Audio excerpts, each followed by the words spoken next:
Likutei Sichos, Chelik Chaf, Volume 20, the Sicha for Parshas Vayishlach and Yutas Kislev. This Sicha will explain the idea, the concept of Kotointi that is recorded in our Parsha, and also by the Alter Rebbe himself in connection with the Chag HaGeula, the celebration of Yutas Kislev.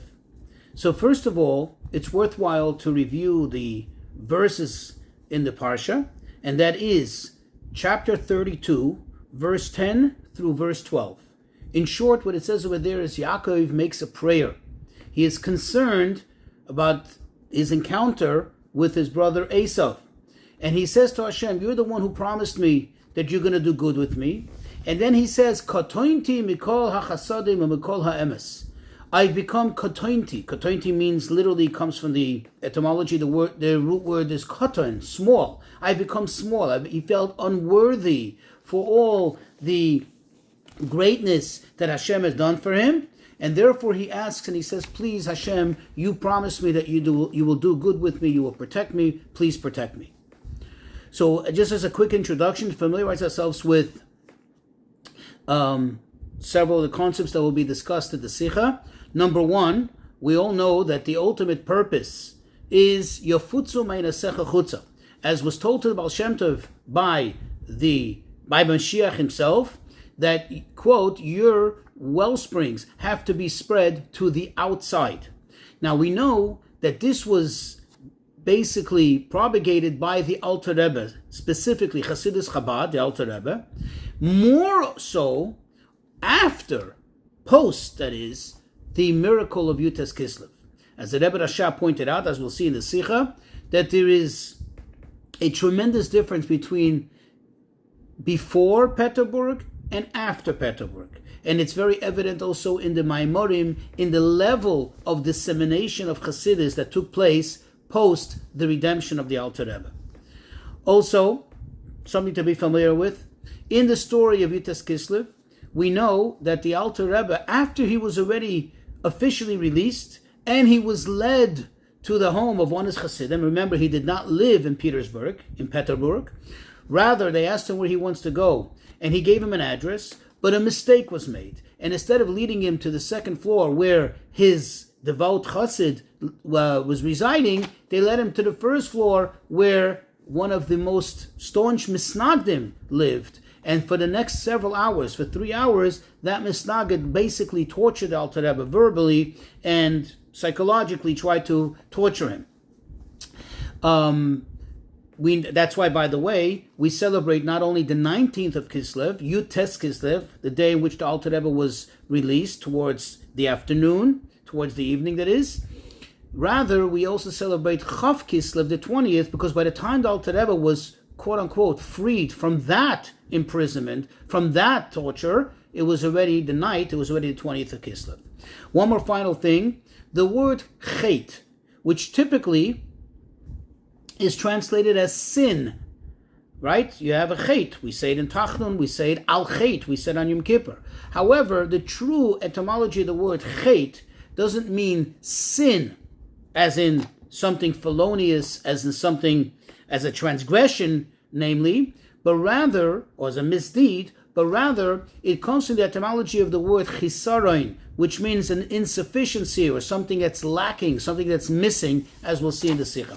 So let's get into the Sicha. When Alter Rebbe returned from Petersburg, meaning after the arrest and after the Chag HaGeula, after the redemption, he wrote a lengthy letter to all his Chassidim.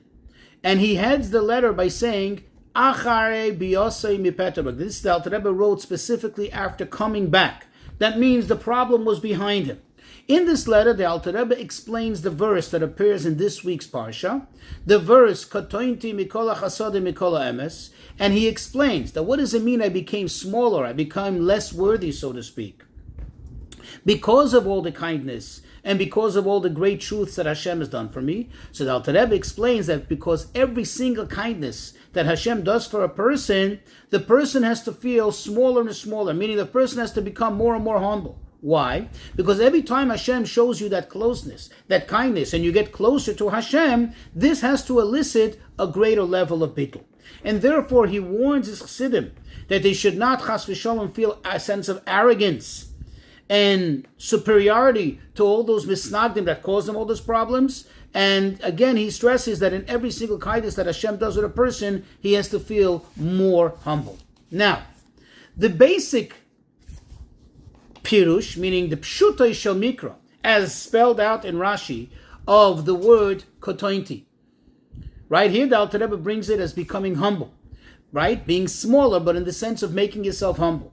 However, if we look in the Chumash, the literal meaning of the word is that Yaakov was afraid that although, notwithstanding the fact that Hashem had promised him that, quote, I will be with you, but still, Yaakov, in his great humility, thought that perhaps, and here is a very key expression from Rashi, perhaps my merits have become diminished from then, meaning from the time when Hashem had promised me this. Why? Because Hashem had done for me so much kindness, so many acts of kindness. And then Rashi continues, and perhaps maybe I became nislachlachti bechet. Maybe I became soiled, so to speak. Maybe I became stained. I became dirtied with sin from when Hashem had promised me that. And therefore Yaakov was concerned. So it's obvious that these are two different approaches. Here, the Alter Rebbe is bringing it as making yourself humble. And here, when the Pshutai Shel Mikra, and the simple, literal meaning of the verse, it's a sense of Yaakov feeling that maybe he sinned, or maybe he did something wrong. Right? And moreover, if you look at the difference, if you have to put it in two separate categories, Rashi, meaning Pshutai Shel Mikra, it's actually a prayer. It's a prayer for what's going to be. Right? Yaakov is praying, please Hashem, help me, save me from Esau. Whereas the Alter Rebbe, as he's quoting it more as a Torah, as a directive, how to be humble, not to become arrogant, not to feel a sense of superiority to the misnagdim. This is not a prayer, but rather this is something that's post the miracle. The miracle already happened. However, so that's obvious. The real question here is, we need to understand, how really is it possible that Yaakov was concerned that maybe he became, quote, soiled or stained with sin? You know, the fact that he was concerned that maybe because of all the great miracles that already had happened to him, maybe his merits have become diminished, that's understood, because every time a miracle happens, every time Hashem does you a kindness, you take off, so to speak, some of those merits, some of those points, if I may, right? So maybe he felt that the tally of his points have become less. Okay, but where does Yaakov have this concern that maybe he became filthy with sin? How's Yaakov shaykh to sin? What does this mean? Now you understand. When a tzaddik is concerned about something, it has to have some connection to reality. He can't just be concerned about something which has absolutely no relevance to his life. So if Yaakov is concerned, and this is the Pshutai Shel Mikra, which Rashi says, he's concerned with maybe he became soiled with sin, what kind of sin would it be?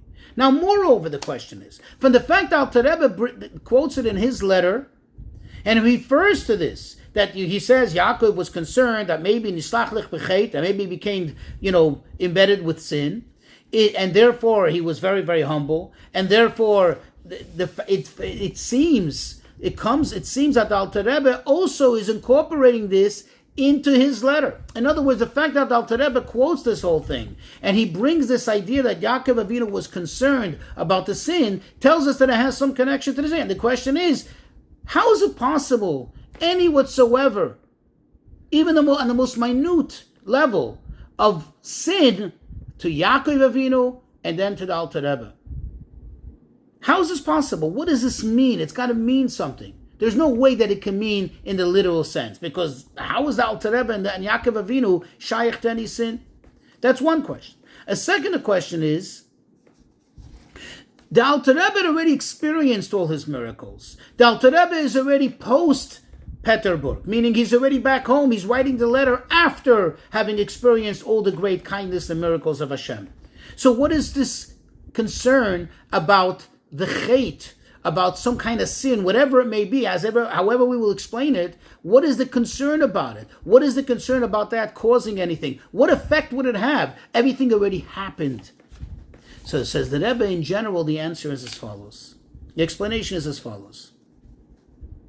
When you go to a higher level, anytime one goes to a higher level, especially at Tzaddik, then whatever was considered previously to be fantastic, 100% perfect, meaning in the lower level, now that you're going to a higher level, it's considered a little bit like a chet. What does that mean? It doesn't mean that if he would have redone his avodah from before, now would be insufficient. But rather that whatever he did before, although it was 100% sufficient, it was perfect. It was perfect. There was nothing wrong with it. And there is nothing wrong with it. But yet, now that one ascended to a much higher level, now that has some kind of aspect of chet, some kind of aspect of lackingness, of missing something. There's something wrong. But says the Rebbe, that's the general explanation. But there's still something missing here. It still doesn't make sense. Because at the end of the day, if you're saying that even though prior to reaching the higher level, everything was 100%, everything was perfect, and only because we reached a higher level, now it's insufficient, that tells us that inherently there's something insufficient here. There's something wrong, there's something lacking, there's some chet. How is that possible? How could you say that? How could you apply this to the Alter Rebbe and to Yaakov Avinu? So the answer, says the Rebbe, is based on there's a commentary called the Ponim Yofis. The Ponim Yofis explains that when there is an ascent of the neshamas, of the souls, from one world to another, meaning from one level in Gan Eden to another level, from literally to a totally higher level, in between, meaning in between the ascent from one level to the other level, there is always a nefila. There is always something like a drop. There is a katnus. Between every level of greatness, there is a mediocrity level that occurs. And now we understand. It makes sense. It fits in 100%. Now we can appreciate why Yaakov felt kotointi, and why he felt that kotointi meant that maybe there was some kind of sin. There was something missing. There was something lacking. Yaakov went from one level to a totally to a much greater level now. Meaning totally a transformingly different level. Where was he going from? Yaakov was going from Chutz La'aretz. He was coming from Lavan's house. And now he was going to Eretz Yisrael, which is understood to be in a totally, absolutely transformational level. And therefore now, in between, as he's approaching, as he's going there, there is a phenomena of katnus. There is a level of katnus, of less than, of a diminished stature, of a diminished state of being. And therefore he was so concerned that maybe because now that he's in a position of katnus, therefore maybe he will not be saved from his brother. He won't be worthy of being saved from his brother. And we can also connect this with the Pirush of the Alter Rebbe and the Pirush of Rashi. That maybe nislachlachli bechet, that maybe I became somewhat affected, somewhat negatively tarnished by chet. Chet, not from the etymology of the word sin, but rather, as we said in the introduction, chet as from the etymology of the word which appears in Melachim, in the book of Kings, where the mother of Shlomo said, "Vayinu ani v'Shlomo b'ni chatoim," that I and my son Shlomo will be chatoim. It doesn't mean sinners. It wasn't talking about sin. It just means that they will be at a setback. They will be at a drawback. They will be at a disadvantage. So now we understand. Yaakov coming from Chutz La'aretz, going to Eretz Yisrael, he was going from one level to a much greater level, a transformational level. Going to such a high level, in between, as the Panim Yafi says, there was a katnus, and that's what Yaakov was experiencing, and that is the idea of chet, the idea of being in a drawback state, in a state of disadvantage for that moment. And now we can understand how it also applies to the Alter Rebbe, especially after he came back from Peterburg, after he had experienced all the great miracles. We know that there is a totally big difference, the total difference between the type of hafatzas hamayonos, the spreading of the wellsprings of Chassidus that took place prior to Alter Rebbe's arrest, and that which is after the Alter Rebbe's arrest. And especially all the pain that Alter Rebbe went through during the arrest, that we understand that before the arrest he was in a state of godless. He was spreading Chassidus. He was spreading the Baal Shem Tov and the Maggid's teachings. Now when he was in arrest, and especially after everything he'd been through and those last 3 hours, in the words of the Alter Rebbe himself, that he said he had more tsar, he had more pain, he had more discomfort in those several hours that he was in the house of the Misnagid, even more than all those days, those 53 days that he was under the arrest of the Goyim. We understand that was a state of katnus. That was a great katnus, a tremendous katnus, especially considering the words of the Rebbe Rashab. To quote the Rebbe Rashab says that although it's difficult to say this, but however, the revelation that came about after Peterburg is along the lines of what the sages tell us, that, quote, hazayis, the olive fruit, when you crush it, that's when it gives out its oil. That means in order to extract the oil, you have to crush it. Now, says the Rebbe, the comparison, right, the metaphor is very exact. It tells us something. It tells us that while the Alter Rebbe was imprisoned, it was a state of katnus. It was a great state of katnus, like we'll see in a moment, like the olive, right? We're using that as a metaphor. We use that as an example, a comparison to where he was, not only to where he's going to be later, when he's going to start to spread Chassidus on the level that he did after Petersburg, but rather even compared to what he was before. Because think about it, says the Rebbe. Let's take a moment to analyze what happens in that moment that the olive is being crushed. When it's there in the olive press, number one, it doesn't yet have the, so to speak, future status that it's going to have, the great quality, and it's going to transform to something even greater than it was before, which is to have that olive oil. It doesn't have that. It's not there yet. It didn't come out yet. But while it's being crushed, it also loses its previous status. Before, at least, it was an edible item. It was a fruit. It's something you could eat. Now, as it's being crushed, it's all gooey and everything. It's not even a fruit. It's not something that it doesn't even have. So it loses its prior status, its prior mila, and it doesn't yet have the future status. What is it? It's in a state of disadvantage. It's in a state of a diminished state. It's in a state of katnus. It falls from its level. And likewise with Alter Rebbe.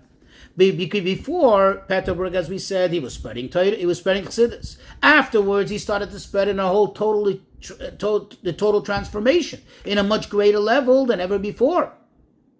However, while he was imprisoned, and like we said, especially those 3 hours, he couldn't spread Chassidus. He was like the olive there on the olive press, so to speak. And that is the ultimate state of katnus.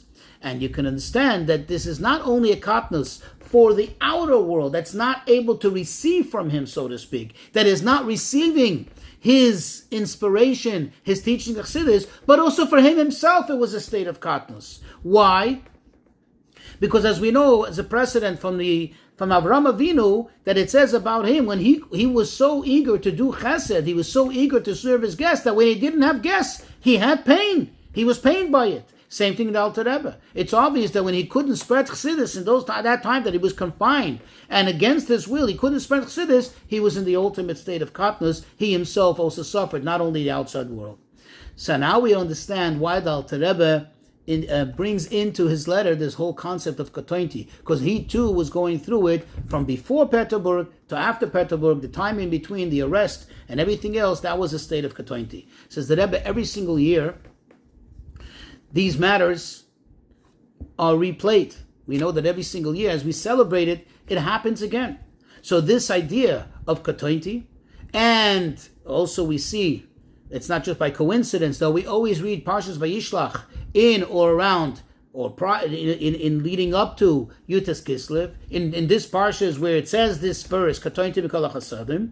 So the Rebbe says this is the tefillah, this is the prayer, and this is the promise that notwithstanding the Katointi, that sometimes we find ourselves in a diminished state, but there's always the promise, the reassurance that Heitev Imoch V'Samtis Arachik B'Chol HaYoyim Asher Lo Yisafim Meroiv, that Hashem will certainly do good with us, protect us, and our descendants and us, we will spread like the dust, like the sand that's around the sea.